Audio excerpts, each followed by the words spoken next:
이번 시간 공부할 내용을 알아보겠습니다. 설명하는 글의 내용과 주제를 파악하는 방법을 공부해 볼 건데요.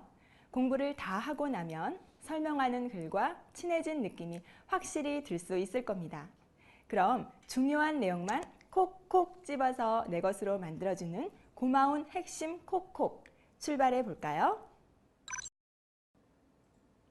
우선 설명하는 글은 어떤 사람이나 사물에 대한 지식이나 정보를 읽는 이가 이해하기 쉽게 풀어 써놓은 글이거든요. 그렇기 때문에 우리가 무엇인가를 알고 싶을 때는 설명하는 글을 읽게 됩니다.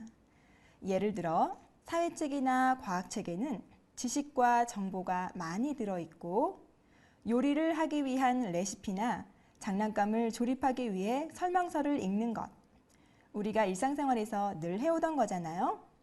그러니까 설명하는 글은 우리가 늘 접하던 글이기 때문에 어렵게 생각할 필요가 없습니다. 아까 말했던 지웅이도 실제로는 메시와 호나우두를 설명하는 글을 정말 잘 읽고 스스로 공부를 한 거였잖아요. 교과서 내용은 무조건 어렵다는 생각이 문제였던 거죠. 그렇다면 설명하는 글을 읽고 중요한 내용을 파악할 수 있어야 책 속의 정보가 내 것이 될 텐데요. 그렇게 하기 위한 방법으로는 먼저 주어진 글에서 중요한 내용이 무엇인지 생각하며 읽어야 하고요. 중요한 낱말이 나오면 메모를 합니다. 또 언제 어디에서 무엇을 하는지 생각하며 읽으면 됩니다. 다음은 설명하는 글의 주제, 글쓴이가 읽는 이에게 말하고자 하는 중심 생각을 파악하는 방법입니다. 먼저 글쓴이의 생각과 내 생각을 비교하면서 읽고요. 문단의 중심 내용을 정리하여 간추려 보고 간추린 문단의 중심 내용을 토대로 글쓴이의 생각을 정리해 봅니다.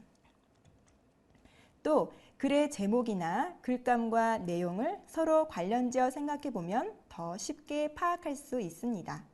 여기서 글감이란 글을 쓰는데 필요한 재료라고 생각하면 됩니다.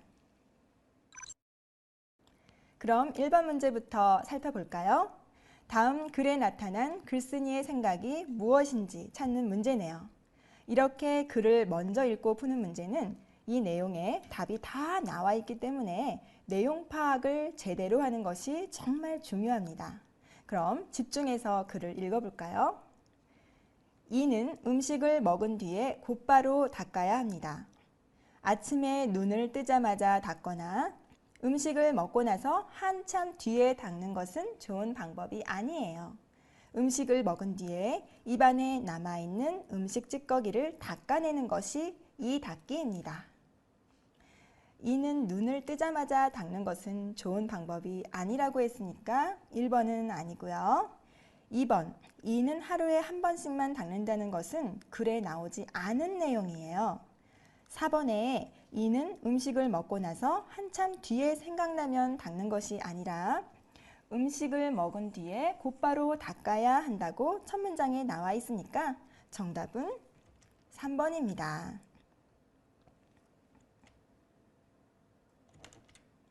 그럼 2번으로 넘어가서 설명하는 글을 읽을 때의 태도로 알맞지 않은 것은 무엇일까요?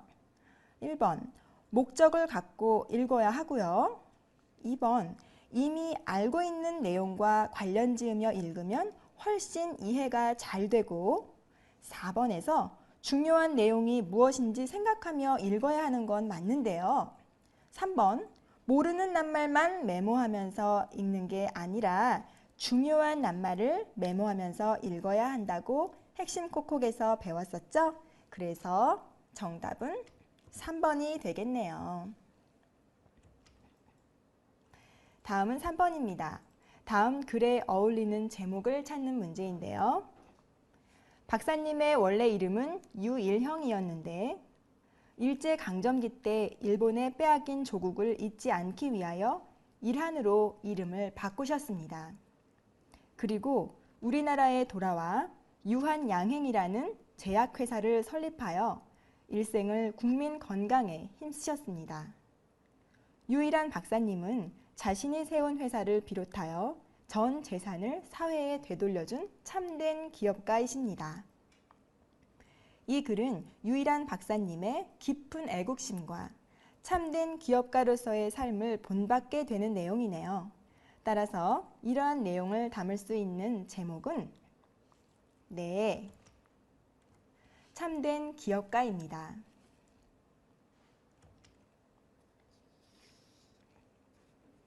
다음 4번입니다. 주제를 파악하는 방법이 아닌 것은 무엇일까요? 1번, 글쓴이의 생각과 내 생각을 비교하며 읽는다.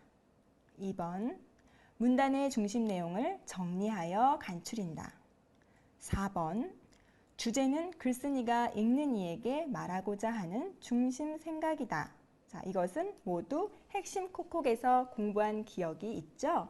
그런데 3번은 주제와 글의 제목과 서로 관련 지어 생각해야 잘 알 수 있기 때문에 정답은 3번입니다.